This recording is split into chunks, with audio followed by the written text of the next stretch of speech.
Hi, Professor Salazar again. We're now on part 3 of our PowerPoint presentation on adrenal disorders. This disorder that we're going to be talking about here is Addison's. Earlier we talked about Cushing's, which is increased cortisol in the body.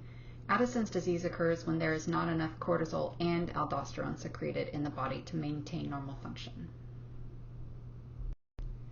The most common cause of Addison's is the sudden discontinuation of prescribed steroids. It can also be an autoimmune or the result of a pituitary tumor or head trauma. Here's a picture that shows you some of the signs and symptoms of Addison's disease.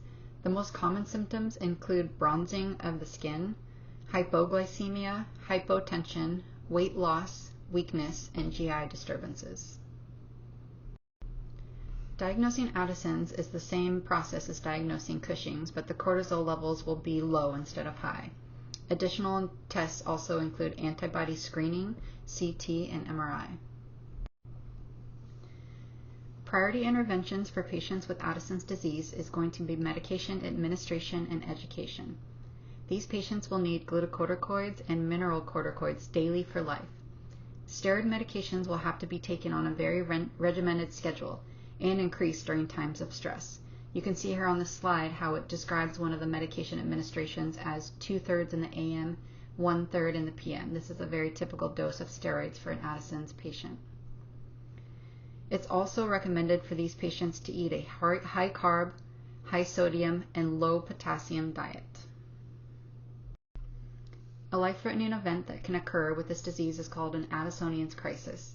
Some symptoms of this crisis are sudden pain in the abdomen, back, or legs, syncope, shock, vascular collapse, hypotension, severe GI issues, and severe headaches. The cause of this crisis is usually due to medication not being taken properly or times of high stress or trauma.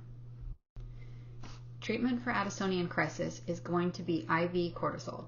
The brand name is usually Solu-Cortef. Fluids and electrolytes will have to be replaced aggressively, and glucose will have to be monitored and treated if the patient does become hypoglycemic. Educating a patient with Addison's disease is mostly focused on medication safety and medication administration. These patients must never stop taking their medication suddenly. Teaching the family about the patient's medication and disease process is also important. Many patients will wear medical alert jewelry so that EMS can recognize and prioritize treatments if needed.